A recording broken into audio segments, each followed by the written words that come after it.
Now we will see about the leaf blights, maydis leaf blight and turcicum leaf blight. Maydis leaf blight को हम लोग southern corn leaf blight भी बोलते हैं और टर्सिकम leaf blight को नॉर्दर्न लीफ ब्लाइट भी बोलते हैं. अब देखिए, जो मेडीज लीफ ब्लाइट है, साउदर्न लीफ ब्लाइट, वो कॉज होता है बाइपोलैरिस मेडीज की वजह से. ठीक है, बाइपोलैरिस इसका न्यू नेम है. इसका ओल्ड नेम हेलमिंथोस्पोरियम मेडीज या फिर ड्रेस्क्लेरा मेडीज भी है. कहीं कहीं ड्रेस्क्लेरा को इसका टीलोमॉर्फिक स्टेज में भी रखा जाता है, लेकिन इसका टीलोमॉर्फिक स्टेज है कॉक्लियोबोलस हेटेरोस्पोरस. राइस का जो कॉक्लियोबोलस है वो कॉक्लियोबोलस मियाबिनस है, जो कि राइस में ब्राउन स्पॉट कॉज करता है ना, हेलमिंथोस्पोरियम. वहां पे मेज में जो कॉक्लियोबोलस है वहां हेटेरोस्ट्रोफस है, याद रखिएगा. हेटेरोस्ट्रोफस है मेज में और मियाबिनस है राइस में. लेकिन जो नॉर्दर्न लीफ ब्लाइट है उसका कॉजल ऑर्गेनिज्म है एक्सेरोहाइलम टर्सिकम और इसका टीलोमॉर्फिक स्टेज है सिटोस्फेरिया टर्सिका. ठीक है, अब दोनों में सबसे इंपॉर्टेंट डिफरेंस, ये बाइपोलैरिस है तो इसका जो कोनिडिया बनता है, यहां पे लिखा हुआ है 5 to 11 सेप्टेट होता है और इसमें बाइपोलर जर्मिनेशन होता है. यहां से भी जर्मिनेशन हो सकता है और यहां से भी, और दोनों साइड फ्लैजिला है, इसीलिए इसको बाइपोलर, इसका नाम है बाइपोलैरिस, क्योंकि इसका कोनिडिया बाइपोलर जर्मिनेशन शो करता है. जबकि टर्सिकम लीफ ब्लाइट का जो कोनिडिया होता है ये 1 to 9 सेप्टेट होता है, स्पिंडल शेप का, और हाइलम होता है. इसके कोनिडिया में यहां हम लोग देख रहे हैं, यहां भी हाइलम है और यहां भी हाइलम है. प्रोट्रूडिंग हाइलम है, नैरो हो गया है कोनिडिया दोनों टिप पे. ठीक है, तो ये प्रोट्रूडिंग हाइलम है कोनिडिया के दोनों ही टिप पे. अब देखिए इसका primary source of inoculum dormant mycelium, या फिर जो कि डेब्रीज में होगा, या फिर कभी कभी पेरिथीसिया बनाता है. इसके पेरिथीसिया में एसाई और एस्कोस्पोर होगा, फ्लास्क से पेरिथीसिया बनाएगा. हम लोग देखते हैं जो एस्कोमाइकोटा होता है उसमें बहुत सारे टाइप का पेरिथीसिया मतलब फ्रूटिंग बॉडी बनता है, फ्लास्क शेप होता है, सॉसर शेप होता है. तो यहाँ पे बाइपोलैरिस के कंडीशन में ये फ्लास्क शेप पेरिथीसिया बनाएगा जिसमें एसाई और एस्कोस्पोर होगा, जो कि उसके सीड, सोइल और क्रॉप डेब्रीज में हो सकता है. और सेकेंडरी स्प्रेड इसका कोनिडिया से होगा. कोनिडिया हमने देखा कि बाइपोलरिस कोनिडिया है, यानी कि बाइपोलर जर्मिनेशन इसमें हो सकता है. अब इसके बारे में कुछ बहुत ही इंपॉर्टेंट बात हम लोग देखते हैं, मेडीज लीफ ब्लाइट के बारे में. ठीक है, अब देखिए जो साउदर्न लीफ ब्लाइट है वो जनरली ट्रॉपिकल और सब ट्रॉपिकल कंडीशन में प्रिवेलेंट होता है. इसका इफेक्ट सबसे ज्यादा ट्रॉपिकल और सब ट्रॉपिकल कंडीशंस में मिलता है, जबकि टर्सिकम लीफ ब्लाइट हम लोग जनरली टेम्परेट रीजन में ज्यादा होता है या कोल्ड रीजन में ज्यादा होता है. ठीक है, अब देखिए 1970s में मेडीज लीफ ब्लाइट के बारे में सबसे इंपॉर्टेंट बात, अगर पूरे डिजीज का सबसे इंपॉर्टेंट बात तय होगा तो यही होगा. हम लोग याद है कभी भी हाइब्रिड सीड प्रोडक्शन के लिए हम लोग मेल स्टेराइल लाइन लेते हैं, है ना. तो मेज में स्टेराइल हाइब्रिड सीड बनाने के लिए जो मेल स्टेराइल लाइन लिया गया था उसको टेक्सास साइटोप्लाज्म बोलते हैं. टेक्सास साइटोप्लाज्म जो कि मेल स्टेराइल था,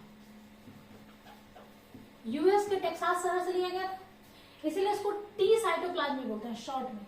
और इसी साइटोप्लाज्म की वजह से ये डिजीज 1970 में यूएस में एपिडेमिक हो गया था और कॉर्न के प्रोडक्शन में बहुत लॉस हुआ था. हम लोग जानते हैं कि मेज को अमेरिका का बैकबोन बोला जाता था. अभी भी अगर एग्रीकल्चर में सबसे ज्यादा वो उसका प्रोडक्शन है या इनकम होता है वो मेज की वजह से होता है. उस टाइम में और भी ज्यादा था. तो मेज को या कॉर्न को अमेरिका का बैकबोन बोला जाता था. उस टाइम में 1970 के टाइम में इतना बड़ा लॉस हुआ था और ये लॉस हुआ था टी साइटोप्लाज्म यानी कि टेक्सास साइटोप्लाज्म यूज करने की वजह से. ये बहुत ही हाई यील्डिंग साइटोप्लाज्म था, है ना. और अगर इसकी जगह जो नॉर्मल साइटोप्लाज्म पहले का था वो रेजिस्टेंट था, जबकि टेक्सास साइटोप्लाज्म बाइपोलरिस के लिए ससेप्टेबल था और इसकी वजह से एपिडेमिक कॉज हुआ। ये ह्यूमन ने किया, ऐसा वैरायटी बनाया, इसीलिए इसको मैन मेड एपिडेमिक भी बोलते हैं। अगर कभी पूछा जाए कि मैन मेड एपिडेमिक क्या होता है या फिर किस डिजीज की वजह से हुआ था, तो हम लोग कह सकते हैं कि साउदर्न कॉर्न लीफ ब्लाइट की वजह से। ठीक है, अब अगर इसके हम लोग ब्रीडिंग में देखते हैं, अगर इसके लिए रेजिस्टेंट वैरायटी हम लोगों को बनाना है तो जो रेजिस्टेंट जीन होगा उसका कंट्रोल पॉलीजेनिक होता है,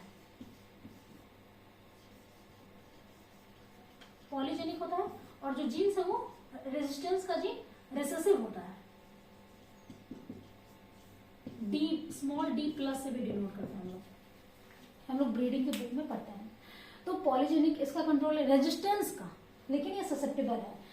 इसका 3 जो बाइपोलरिस है, इसका 3 स्ट्रेन है, रेस टी जो कि यूएस में सबसे ज्यादा प्रिवेलेंट है, रेस ओ जो इंडिया में है,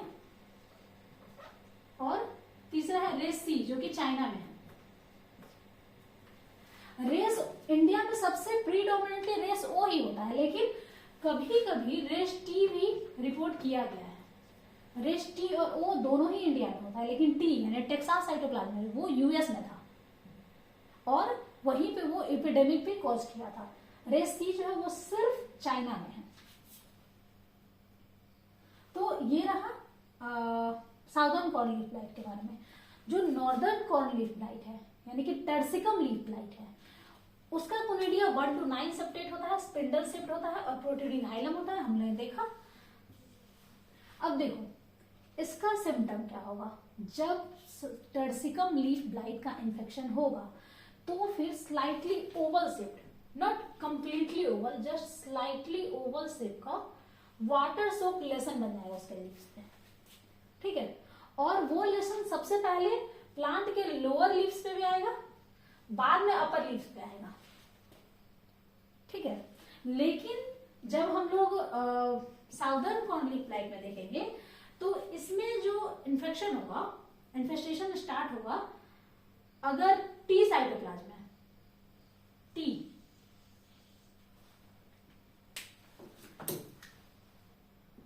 टी साइटोप्लाज्म है, तो इसका जो इन्फेक्शन होता है वो पूरे प्लांट पे होता है, लीफ पे होता है, स्टेम पे होता है, जो स्टॉक है उस पे होता है, इवन कॉप्स पे भी होता है। अगर कभी पूछा जाए, अगर तीनों रेस में डिस्टिंग्विश किया गया हो, तो कॉब रोटिंग का कंडीशन हम लोगों को टी साइटोप्लाज्म यानी कि जो टी रेस है पैथोजन का, टी साइटोप्लाज्म तो हो गया मेज का, मेल स्टेराइल, और अगर हेलमिंथोस्पोरियम का 3 रेस है, TOC talk, USA, India and China, तो कॉब रोटिंग उसी में मिलता है। अगर ओ साइटोप्लाज्म, ओ रेस की बात करें जो इंडिया में होता है, उसका उतना ज्यादा नहीं होता है, उतना ज्यादा सीवियर फॉर्म में नहीं हो पाता है। सबसे ज्यादा सीवियर टी साइटोप्लाज्म का होता है, जो टी रेस है उसका इन्फेस्टेशन होता है, जो वो कॉब में भी रॉटिंग कराता है, पूरे प्लांट में, सीथ में, लीफ में, स्टेम में, हर जगह। जबकि ओ जो होता है उसका डायमंड या बोट शेप का स्पॉट होता है, डायमंड या बोट शेप का होगा, और वो भी वेन से रिस्ट्रिक्ट हो जाता है, restricted by veins।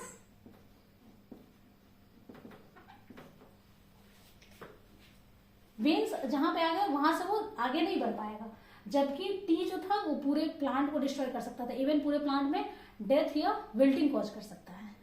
ठीक है, दोनों ही जो ब्लाइट है इनको मैनेजमेंट करने का यही है कि नॉन होस्ट क्रॉप हम लोग लगाएं या फिर क्रॉप रोटेशन करते रहें टाइम टाइम पे। कुछ साफ है जो हम लोग फंजीसाइड है वो यूज करते हैं, वो हमारे जेआरएफ के लिए इंपॉर्टेंट नहीं है।